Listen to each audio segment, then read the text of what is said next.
Kisah 7 pemuda yang kuat imannya. Ya, inilah kisah Ashabul Kahfi. Dari jauh kulihat silaunya, cahaya wajah penuh bahagia, 7 pemuda yang kuat imannya. Mereka adalah Ashabul Kahfi. Assalamualaikum warahmatullahi wabarakatuh. Selamat datang dan bertemu kembali di channel Ilmu Islamiyah. Salawat dan salam semoga tetap tercurahkan kepada junjungan kita Nabi besar Muhammad Shallallahu Alaihi Wasallam. Salam hormat untuk para alim ulama, hakim yang adil, serta para guru-guru sekalian. Allahumma sholli ala Sayyidina Muhammad wa ala ali Sayyidina Muhammad. Sahabat muslim yang dirahmati Allah, kita berjumpa lagi di video kali ini yang membahas kisah Ashabul Kahfi. Harapan dan doa saya, semoga saudaraku selalu dalam lindungan Allah Subhanahu wa Ta'ala, diberikan kesehatan, dipanjangkan umurnya, diampuni dosa-dosanya, dan dilapangkan rezekinya. Amin ya Rabbal Alamin.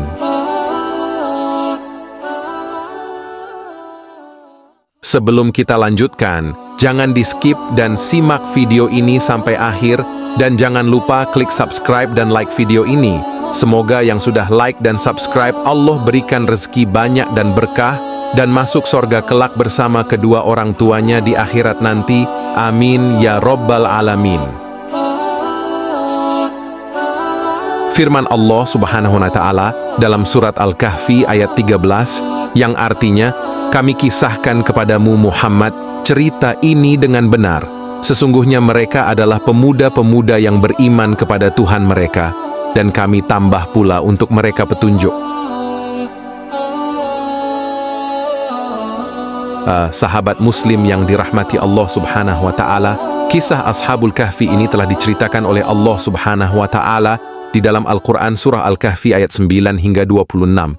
Ashabul Kahfi merupakan 7 orang pemuda yang beriman kepada Allah Subhanahu wa Ta'ala. Walaupun mereka hidup di tengah-tengah masyarakat yang syirik atau menyekutukan Allah Subhanahu wa Ta'ala, semua penduduk di negeri Upsus memuja patung berhala dan menyembahnya dengan penuh gairah di setiap kali perayaan. Pada zaman itu juga terdapat banyak di kalangan orang beragama Islam yang melakukan perbuatan syirik. Di antaranya percaya kepada dukun dan ahli nujum. Yang lebih dahsyat, ada pula yang mengikrarkan diri mereka bukan beragama Islam. Contohnya timbulnya cerita persatuan Islam dan Kristiani. Astaghfirullahalazim. Di manakah letaknya marwah kita sebagai orang Islam sejati? Sahabat muslim, inilah kisah Ashabul Kahfi. Dengan izin Allah Subhanahu wa Ta'ala, 7 orang pemuda ini dipertemukan di suatu tempat setelah mereka melarikan diri dari mereka para pemuja berhala. Mereka saling mengeluarkan pendapat masing-masing tentang keesaan Allah Subhanahu wa Ta'ala dan perkara syirik yang dilakukan oleh penduduk Upsus. 7 orang pemuda ini sangat percaya dengan kekuasaan Allah Subhanahu wa Ta'ala, dan mereka telah berjanji apapun yang akan terjadi, mereka akan tetap beriman kepada Allah Subhanahu wa Ta'ala. Akhirnya, keimanan Ashabul Kahfi ini tercium kabarnya oleh raja yang syirik dan kejam kala itu. Maka raja pun memerintahkan prajuritnya untuk memanggil 7 orang pemuda yang beriman itu ke istana. Dan setibanya mereka di istana, sang raja pun bertanya kepada 7 orang pemuda yang beriman itu.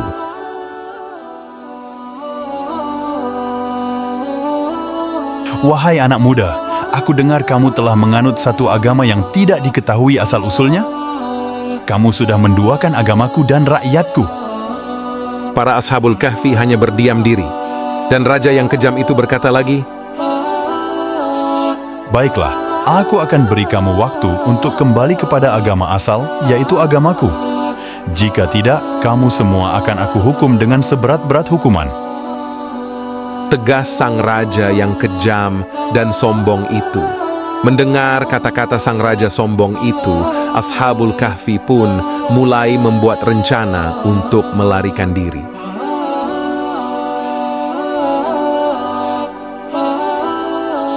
Mana mungkin kita akan menyembah berhala? Lebih baik kita tinggalkan saja negeri Upsus ini, kata salah seorang dari mereka. Ya, kita mesti keluar dari negeri ini.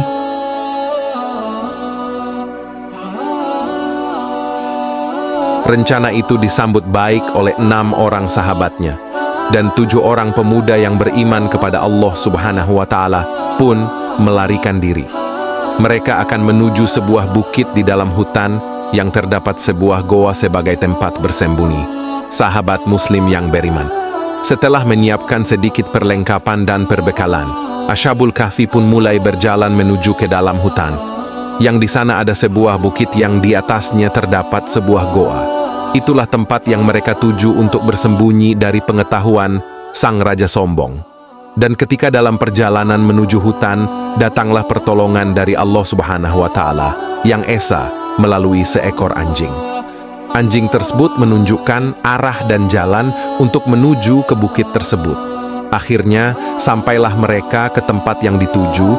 Mereka tiba di sebuah goa di dalam hutan itu, setelah lelah berjalan melintasi hutan dan padang pasir. Mereka pun bersyukur karena telah selamat dari raja yang zalim. Dan mereka memohon kepada Allah Subhanahu wa Ta'ala agar diberikan perlindungan dan petunjuk ke arah kebaikan. Karena terlalu letih, mereka pun tertidur. Malam berganti siang, tahun berganti tahun, dan abad berganti abad. Semua Ashabul Kahfi tidur dengan nyenyaknya. Bahkan saking lelapnya tidur mereka pun sampai tak mendengar berbagai bunyi dentuman dan gemuruh hujan, angin ribut, dan taufan tidak mereka dengar. Firman Allah Subhanahu wa Ta'ala dalam surah Al-Kahfi ayat 11 yang artinya, maka kami tutup telinga mereka beberapa tahun dalam goa itu.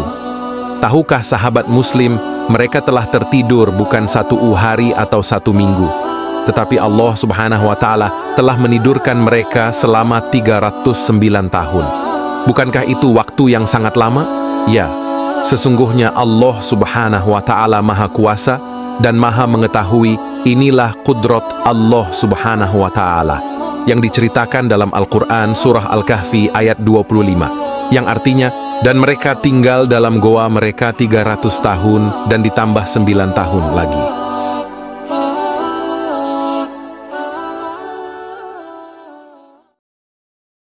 Sahabat Muslim yang budiman, setelah mereka tidur, Allah Subhanahu wa Ta'ala telah membangunkan tidur mereka dengan sinar matahari yang masuk ke pintu goa tersebut.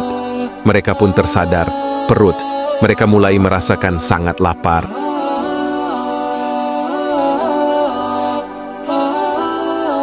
Wahai sahabat-sahabatku, kamu rasa berapa lama kita telah tertidur? Oh, mungkin kita tidur baru sehari semalam, sebab itulah kita merasa lapar. Tak mungkin, lihatlah matahari masih ada. Kita hanya tidur setengah hari saja. Hai sahabatku, tiada gunanya kita bertengkar, perut pun sudah lapar. Siapa di antara kita yang bisa pergi ke kota untuk membeli makanan? Ambillah uang yang saya bawa ini. Tegas salah seorang dari mereka. Setelah ada kesepakatan, 1 dari 7 pemuda itu pun keluar dari goa menuju ke kota Upsus untuk mencari makanan. Alangkah terkejutnya pemuda itu ketika kota yang dituju seperti tidak pernah dilihatnya. Semuanya telah berubah. Begitu juga dengan orang yang tinggal di kota tersebut. Tak seorang pun yang dikenalnya.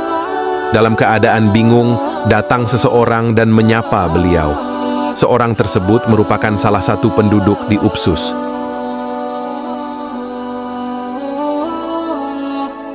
Tuan nampaknya orang baru di sini ya. Apa yang Tuan cari? Dan bisakah saya bantu? Hai pemuda, janganlah kamu takut kepada raja yang zalim itu. Raja itu telah mati pada 3 abad yang lalu, kata orang tersebut. Raja yang memerintah sekarang adalah raja yang beriman kepada Allah, sama seperti kamu. Oh, saya bukan orang baru. Saya mencari warung untuk membeli makanan. Jawab pemuda itu yang masih kebingungan. Orang tadi pun menunjukkan sebuah warung untuk membeli makanan. Ketika selesai membeli makanan, dan pemuda itu membayar makanan yang dibelinya. Namun, alangkah terkejutnya si penjual tersebut ketika pemuda itu menghulurkan uang yang telah lama tidak digunakan. Mungkinkah pemuda ini menjumpai harta karun? Bisik penjual itu dalam hatinya. Dengan cepat berita ini tersebar luas ke seluruh kota. Semua penduduk mengerumuni pemuda itu dengan berbagai pertanyaan. Sahabat Muslim yang dirahmati Allah, pemuda itu takut jika rahasianya bersama Ashabul Kahfi lainnya diketahui dan mencoba untuk melarikan diri dari kerumunan warga tersebut dan hendak kembali ke goa. Tetapi ditahan oleh penduduk yang ingin mendengar cerita sebenarnya. Ashabul Kahfi pun diundang ke istana dan diberikan penghormatan oleh raja yang soleh. Baginda raja yang soleh menempatkan mereka di tempat yang mulia. Setelah menghadap raja, Ashabul Kahfi berkata kepada raja, "Kami tidak memerlukan hidup yang panjang lagi, karena kami telah melewati beberapa keturunan yang semuanya telah meninggal dunia. Apa yang kami lihat sekarang semuanya baru, dan negeri ini telah mengalami kemajuan dengan pesat. Kami bersyukur kepada Allah Subhanahu wa Ta'ala, dan kami sangat puas melihat penduduk di sini sekarang beriman kepada Allah Subhanahu wa Ta'ala." Sesudah itu, Ashabul Kahfi pun bersujud dan berdoa kepada Allah Subhanahu wa Ta'ala agar menurunkan rahmatnya untuk mengizinkan mereka kembali ke rahmatullah. Dan tidak lama kemudian, Ashabul Kahfi pun meninggal dunia.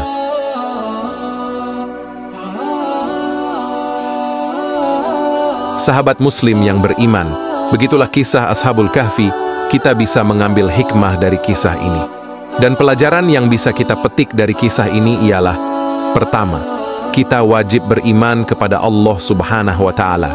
Kedua, kita diharamkan melakukan perbuatan syirik. Ketiga, jadilah mukmin yang taat kepada perintah Allah Subhanahu wa Ta'ala.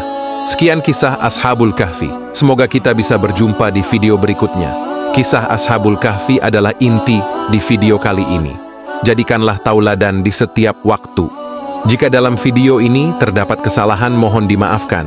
Dan jika Anda mendapatkan manfaat dari video ini, mari kita share video ini. Mungkin teman atau orang di sekeliling kita juga membutuhkan informasi ini dan mendapatkan manfaat dari video ini. Sampai jumpa di video selanjutnya. Assalamualaikum warahmatullahi wabarakatuh.